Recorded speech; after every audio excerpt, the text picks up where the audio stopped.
அன்பின் ஆண்டவர் இயேசு கிறிஸ்துவின் இனிய நாமத்தில் அன்பின் வாழ்த்துக்கள்.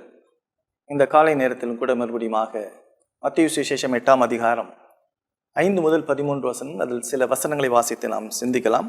5ஆம் வசனம், இயேசு கப்பர்நகூமில் பிரவேசித்த போது 100க்கு அதிபதி ஒருவன் அவரிடத்தில் வந்து, ஆண்டவரே, என் வேலைக்காரன் வீட்டிலே திமிர்வாதமாய் கிடந்து கொடிய வேதனைப்படுகிறான் என்று அவரை வேண்டிக் கொண்டான். தொடர்ந்து 13 வசனம் வரைக்கும் நம்ம வாசிக்கணும். 2 வசனங்களை வாசித்து தொடர்ந்து அந்த பகுதியில் இருக்கிற காரியங்களை நம்ம பார்க்குறோம். இந்த பகுதியில் ஆண்டவராகிய இயேசு கிறிஸ்து 100க்கு அதிபதியினுடைய வேலைக்காரனை சுகமாக்குவதை குறித்து நம்ம பார்க்குறோம்.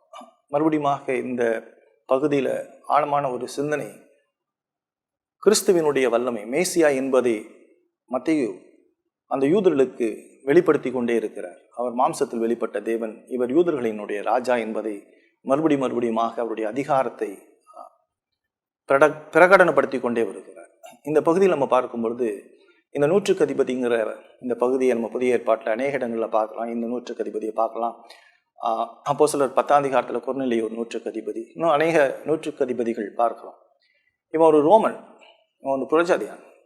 யூதர்களால் பொதுவாக யூதர்கள் வந்து ரோமர்களை வெறுக்கிறவர்கள். அப்படிப்பட்ட ஒரு சூழ்நிலையில் இந்த மனுஷன் யூதர்களை இவன் நேசிக்கிறான். இவன் யூதர்களுக்கு ஒரு ஜெபாலயம் கட்டி கொடுக்குறான். யூதர்கள் வந்து இயேசுவினிடத்தில் இவனுக்காக பேசுகிறத கூட நம்ம பார்க்குறோம். ஒரு மத வைராக்கியம் கொண்டவன்.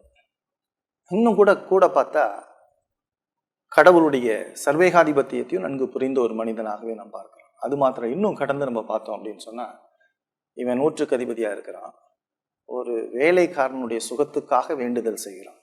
பொதுவாகவே இந்த ரோமர்கள் அவங்க அதிகாரத்துக்கு கீழ்பட்டு இருக்கிறவங்க வியாதியாலாம் இருந்து அவங்க கொண்டு போகிறதுக்கு கூட அவங்களுக்கு உரிமை உண்டு. இப்படிப்பட்ட சூழ்நிலையில் இவன் அந்த வேலைக்காரனுக்காக வேண்டிக் கொள்வதை பார்க்குறோம். இதில் ரொம்ப முக்கியமாக நீங்கள் பார்த்தீங்க அப்படின்னு சொன்னால், இந்த பகுதியில் அவன் இயேசுவை ஆண்டவர்னு சொல்லி உயர்வாக எண்ணுகிறான். அவனுடைய உயர்வான எண்ணம் எதை காட்டுது அப்படின்னு சொன்னால், ஆண்டவர் சர்வேகாதிபத்தியம் உள்ள ஆண்டவர். சர்வேகாதிபத்தியம் அப்படின்னு சொல்லும் பொழுது தேவன் தான் படைத்த எல்லாவற்றின் மீதும் அதிகாரம் உள்ளவர். இது ரொம்ப ஆழமாக நம்ம புரிஞ்சுக்கணும். வாழ்க்கையில் எப்பொழுதும் பிரச்சனைகள் வரும் பொழுது கடவுள் ஆளுகிறார். கடவுளுக்கு தெரியாமல் ஒரு விஷயமும் இந்த உலகத்தில் நடக்காது. ரொம்ப குறிப்பாக என்னுடைய வாழ்க்கையில், என்னுடைய தனிப்பட்ட வாழ்க்கையில் கடவுளுக்கு தெரியாமல் எதுவுமே நடக்காது. அதனால தான் அவர் சொல்கிறாரு, உன் தலையில் இருக்கிற முடி எண்ணப்பட்டிருக்கு, அதில் ஒன்றையும் வெள்ளையாக்கவும் கற்பாக்கவும் முடியாது, சிட்டுக்குருவி கீழே விழுவுறது கூட எனக்கு தெரியும் அப்படின்னு சொல்கிறார். இதெல்லாம் என்ன அப்படின்னு சொன்னால், நாம் வணங்குகின்ற ஆண்டவராகிய இயேசு கிறிஸ்து சர்வ வல்லமை உள்ள ஆண்டவர், ஆளுகிறவர். உங்களுடைய வாழ்க்கையில் இருக்கிற எல்லா பிரச்சனைகளையும் நன்கு அறிந்தவர். அவருக்கு தெரியாமல் எதுவும் நடக்காது. அதனால தான் வேதம் சொல்லுது, அன்றியும் அவருடைய தீர்மானத்தின்படி அழைக்கப்பட்டவர்களாய் தேவனிடத்தில் அன்பு கூறியவர்களுக்கு சகலமும் நன்மைக்கு எதுவாக நடக்கிறது. உன் வாழ்க்கையில் நடக்கக்கூடிய நிகழ்வுகள் தேவனுடைய ஆளுகையின் கீழாக நடக்கிறது. இதை தான் அந்த 100க்கு அதிபதி அறிந்திருந்தான். அவன் அறிந்திருந்தது மாத்திரம் கிடையாது. இயேசு அவன் வீட்டுக்கு வரேன்னு சொல்கிறப்ப அவன் சொல்கிறான், வரவேணா, என் வீட்டில் வேலைக்காரன் இருக்கான், அவனை போன்னு சொன்னால் போகிறான், வான்னு சொன்னால் வர்றான். அதுபோல் அவர் ஒரு வார்த்தை சொன்னால் போதும், அவன் சுகமாயிடுவான் அப்படிங்கிறார்.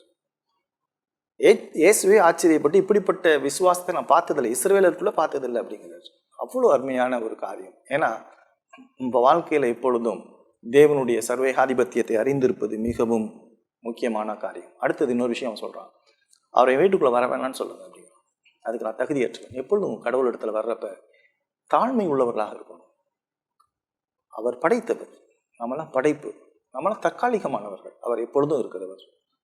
அந்த உணர்வு இருக்கணும். அந்த உணர்வு இல்லாமல் கடவுள் இடத்துல வரவே முடியாது. அதாவது தாழ்மை உள்ளவனுக்கு கர்த்தர் கிருபை அளிக்கிறார்.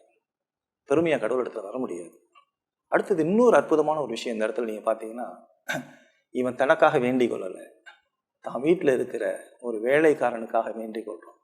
எப்படிப்பட்ட சிந்தனை உங்களுடைய வாழ்க்கையில் இருக்குதா? நம்ம யாருக்காக பரிந்து பேசி கொண்டிருக்கிறோம்? யாருடைய ரட்சிப்புக்காக ஜெபிக்கிறோம்? இதெல்லாம் ரொம்ப முக்கியமான ஒரு காரியங்கள். இந்த பகுதியில் இந்த 3 காரியங்கள் நம்ம கற்றுக்கொள்கிறோம். ஒன்று, தேவன் சர்வேகாதிபத்தியம் உள்ளவர். உங்களுடைய வாழ்க்கையில் உங்களுடைய ரட்சிப்புக்கும் அவர் தான் ஆண்டவர். அவருடைய ஆளுகையில் தான் நம்மளுடைய ரட்சிப்பு இருக்குது. ஆண்டவரே என்னை ரட்சியும்னு சொல்லி நம்ம கேட்கணும். என்னுடைய வாழ்க்கையில் நடக்கக்கூடிய எல்லா காரியங்களும் அவருக்கு தெரியாமல் நடப்பதில்லை. ஆகவே உன்னுடைய எல்லா காரியத்துக்கும் அவர் தான் பரிகாரிங்கிறத தெரிஞ்சுக்கணும். 2வது விஷயம் அங்கே இடத்துல பார்க்கணும், வாழ்க்கையில் தாழ்மை என்பது அவசியம். அதுவும் விசேஷமாக கடவுளுக்கு முன்பதாக தாழ்மை வேணும். அடுத்தது, மற்றவர்களை நோக்கக்கூடிய காரியம், மற்றவர்களுக்காக பரிந்து பேசக்கூடிய காரியம். இந்த காலை நேரத்தில் இப்படிப்பட்ட காரியங்கள் உங்களுடைய வாழ்க்கையில் இருக்குதான்னு சொல்லி சிந்தித்து இந்த நாளை தோங்குவோம். கர்த்தர் உங்களை ஆசீர்வதிப்பார்.